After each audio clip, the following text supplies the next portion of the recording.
तर हॅलो गाईस, श्री स्वामी समर्थ सगळ्यांना. आणि आपली लाडकी रेश्मा या चॅनलमध्ये सगळ्यांचं खूप खूप मनापासून स्वागत आहे. तर चला आपण नेक्स्ट व्हिडिओला म्हणजे जो काय आपला पार्ट चालू आहे त्याच्या 16व्या पार्टला सुरुवात करूया. 16 नाही 17वा पार्ट आहे. तर अशा प्रकारे मी ह्याच्यामध्ये राहायला आले, वाघुळीत राहायला आले. वाघुळीत राहिल्यानंतर एक 2-2.5 वर्ष मी ह्याच्यामध्ये काम केलं, कंपनीमध्ये काम केलं. पण नंतर जशा जशा मुली मोठ्या व्हायला लागल्या तस तशा जबाबदाऱ्या वाढायला लागल्या, खर्च वाढायला लागला, बऱ्याचशा गोष्टी झाल्या. पण त्याच्यामध्ये नेमकं काय झालं मध्यंतरी, की नेमकं लॉकडाऊन पडलं. लॉकडाऊनमुळे मग बऱ्याचशा म्हणजे कंपन्या बंद झाल्या लॉकडाऊनमुळं, की काम नाही का त्यांचे जे काही होतं ते सगळं बंद झालं. मग आता हे बंद झाल्यामुळं कंपनी बंद झाल्यामुळे मग मी घरीच राहिले. मुलीची शाळा पण बंद होती. पण तरी पण घरी बसून तरी काय करणार? मग घराचं भाडं, खाणं-पिणं तर आपल्याला लागतच होतं. तर मग मी हळू म्हणजे माझ्याकडे गाडी होती. म्हणजे भावाने स्कूटी घेतली होती, तर ती गाडी होती माझ्याजवळ. तर मग म्हटलं चला आता बाकी काही काम नाही तर काहीतरी दुसरं जे चालू होतं त्यावेळेस, ते तर करावं लागेल, की बाबा घरामध्ये बसून तर काय होणार नाही एकटीच्या जीवावर. पुढं कसं होईल, काय होईल, बरेचसे विचार.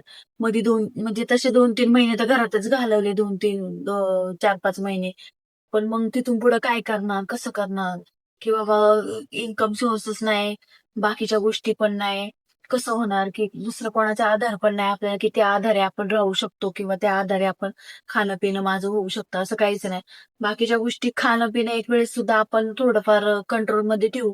पण लोकांची देणेदारी, समजा देणेदारी तरी काय भाडं, लाईट बिल जे काय आहे ते आपलं रेग्युलर, तर ते तर नाही आपण बंद करू शकत किंवा ते तर थांबू शकणार नाही. ते तर वाढत चाललं होतं.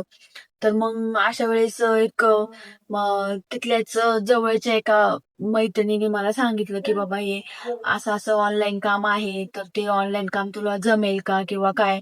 तर मी म्हटलं ऑनलाईनला बघू, म्हटलं ट्राय करून तर बघू. ऑनलाईन म्हणजे काय, की झोमॅटोचं ऑनलाईन काम होतं. तर ते ऑनलाईन आम्ही मग माझ्या मैत्रिणी, अजून मैत्रिणीचे बरोबरचे मित्र वगैरे होते, जे ओळखीचे वगैरे, तिथे गेल्यानंतर बऱ्याचशा ओळखी झाल्या. मग आम्ही झोमॅटोचं ऑनलाईन डिलिव्हरी गर्ल म्हणून काम करायला सुरुवात केली. माझी मैत्रीण पण होती, थोड्या दिवस तिने 1-2 महिने केलं. पण तिचं काही घरचं सगळं स्टेबल असल्यामुळे तिला काही जास्त गरज पडली नाही. पण मला जास्त गरज होती, कारण माझ्याकडं इन्कम सोर्स दुसरा असा काहीच नव्हता आणि माझ्या सोबतीला पण कोणी नव्हतं, की बाबा मी त्याच्या आधारावर जगू शकते किंवा त्याच्या आधारावर हे होऊ शकतं म्हणून.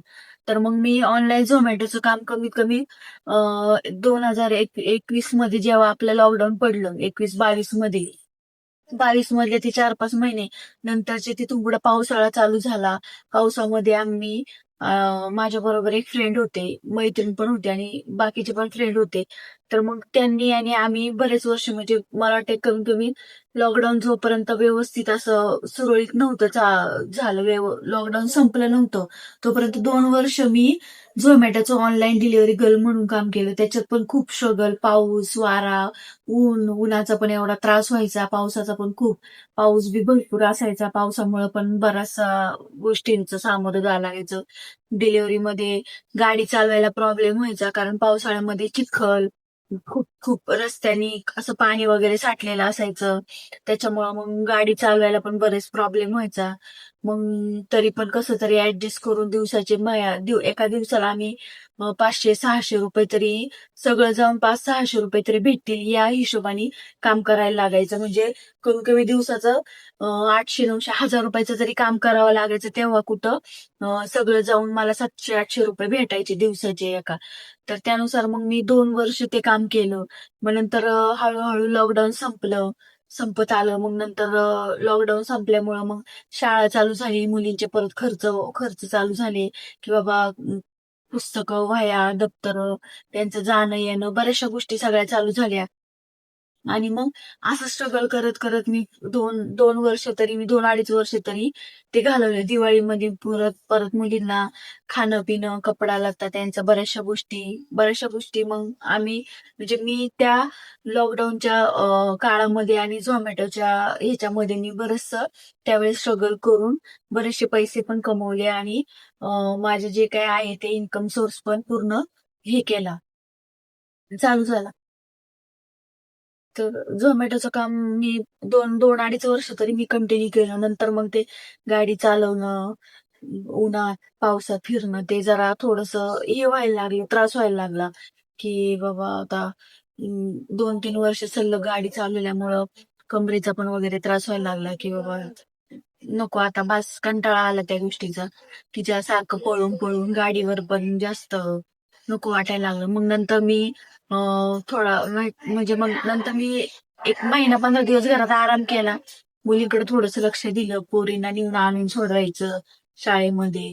रिक्षा बंद केली. तो खर्च वाचवला नाही. लॉकडाऊन संपलं. लॉकडाऊन संपल्यानंतर मुलींची शाळा हळूहळू चालू झाली.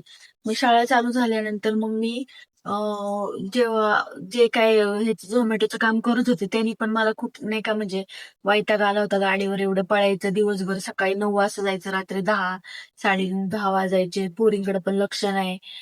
आई होती म्हणजे आई आली होती इकडं. मग थोड्या दिवस ती लक्ष ठेवत होती, पण ती तरी किती दिवस लक्ष ठेवणार किंवा कसं नेऊन आणून सोडणार, काय करणार? त्याच्यामुळं मग मी काय केलं, की बाबा चला म्हटलं आता थोडे दिवस बास झाला आता.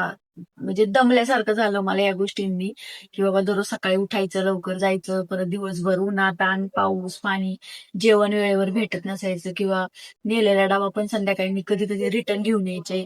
त्याच्यामुळं मग म्हटलं जरा थोडे दिवस थांबले आणि लॉकडाऊन पण तोपर्यंत संपत आलं होतं आणि मुलींची शाळा पण चालू झाली होती. मुलींची शाळा चालू झाली त्याच्यामुळे मग मी 1-2 महिने तरी गॅप घेतला सगळ्या गोष्टीला आणि घरातच बसले. जेमतेम मी पुरेसे पैसे असे गोळा केले होते बाबा बरेचसे म्हणजे सगळं जाऊन माझा महिन्याचा खर्च वगैरे जाऊन मी थोडेफार पैसे साईडला पण ठेवले होते. मग त्याच्यात 2-3 महिने मी कसे तरी घालवले. मग नंतर विचार केला की बाबा मला टेलरिंगचं काम तर जमतच आहे. तर मग जे काही पैसे मी थोडेफार साठवले होते, तर त्या पैशामध्ये मग मी ठरवलं की चला घरात म्हणजे मी ज्या ठिकाणी राहते त्या ठिकाणी जरा थोडासा असा रान साईडचा एरिया होता म्हणजे शेती साईड एरिया होता तो. तर म्हटलं थोडंसं पुढे जाऊन आपण दुकान टाकावं. म्हणून मग मी टेलरिंगचा दुकान दुकान टाकण्याचा निर्णय घेतला. मग दुकान टाकलं. दुकानासाठी लागणारा माल वगैरे जे काय होतं थोडंफार किरकोळ किरकोळ सामान भरलं. टेलरिंगचं मशीन तरी एक होती माझ्याकडे, पण पिको फॉलची त्यावेळेस मशीन नव्हती माझ्याकडे. मग मी म्हटलं जसे कस्टमर येतील पिको फॉलला, की बाबा जर मागणी असेल किंवा जर चालू झालं तरच आपण पिको फॉलची मशीन घ्यायची असं मी ठरवलं. मग मी ह्याच्यावरच आपल्या साध्या मशीनवरच काम माझं बरेच दिवस चालू होतं.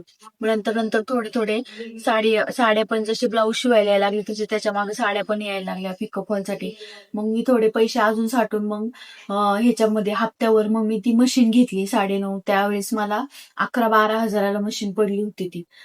तर मग मी ती पिको फॉलची मशीन घेतली आणि मग बरेच दिवस म्हणजे मी तरी 2-1 वर्ष परत मी 1.5-2 वर्ष ते टेलरिंगचे दुकान चालू राहिलं. मग नंतर थोडा थोडा जरासा ते मुली पण मोठ्या झाल्या, मुली पण शाळेत जायला लागल्या व्यवस्थित. त्यांच्याकडे पण लक्ष राहिलं. कारण दुकान आणि शाळा जिथं दुकान होतं माझं त्यात म्हणजे ज्या ठिकाणी शाळा होती त्याच ठिकाणी माझं जवळच आसपास दुकान होतं. त्याच्यामुळे मुलींना सोडवायला, आणायला काही टेन्शन नव्हतं आणि माझं स्वतःचं दुकान असल्यामुळं मला कोणत्या गोष्टीचं बंधन नव्हतं, की बाबा या टायमातच जायचं, या टायमातच यायचंय. जसं जेमतेम कस्टमर असेल किंवा जसं काम असेल त्यानुसार मला त्या कामाला दुकानाला वेळ द्यावा लागत होता. तर थोड्या दिवस दुकान पण व्यवस्थित चालू होतं, की मला एवढं काम असायचं, की मला दिवसभर घरी जायला किंवा मला जेवायला सुद्धा वेळ नव्हता. ते पण बरेच दिवस असं चाललं होतं, की मला खूप टेन्शन म्हणजे नाही का कामाचा खूप लोड यायचा.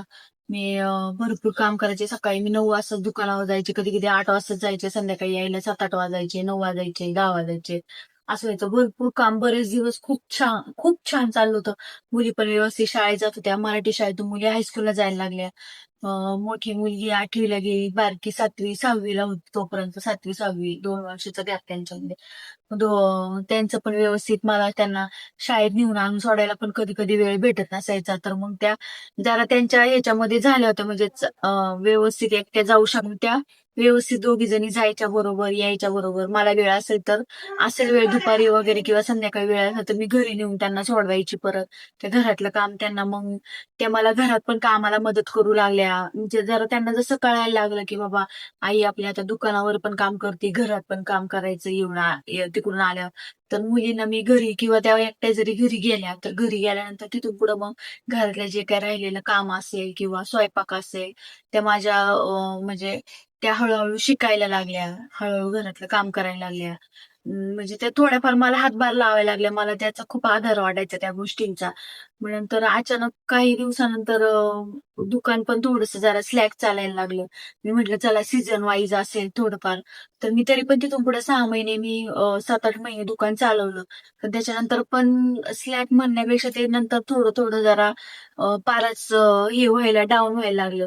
मग तिथून पुढं मग म्हटलं चला आता हे डाऊन असं व्हायला लागलं म्हटल्यावर मग पुढचा परत तिथलं रेंट वगैरे देणे पण मला मुश्किल व्हायला लागलं. मग मी जरा 6 महिने बघितलं.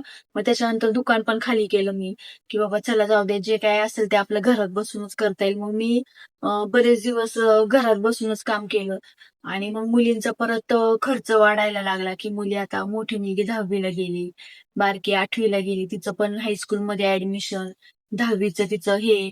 मग आता इथून पुढचा परत जे काही माझं चालू झालं काम किंवा मी पुढे इथून पुढे काय काम करायला लागले, दुकान बंद झाल्यानंतर काय नाही. ते जर तुम्हाला बघायचं असेल तर तुम्हाला नेक्स्ट व्हिडिओ हा बघावा लागेल. नेक्स्ट व्हिडिओमध्ये तुम्हाला मी परत पुन्हा जे काही झालं पुढं, काय झालं काय नाही ते तुम्हाला सांगेल. तर हा व्हिडिओ आपला कसा वाटला नक्की कमेंटमध्ये सांगा. लाईक, शेअर, सबस्क्राईब करायला विसरायचं नाही. बेल आयकॉनला क्लिक करा. नवीन असेल तर तुम्ही सबस्क्राईब करा. खूप सारं तुमचं प्रेम द्या. आणि कसा वाटला व्हिडिओ कमेंटमध्ये नक्की सांगा. धन्यवाद.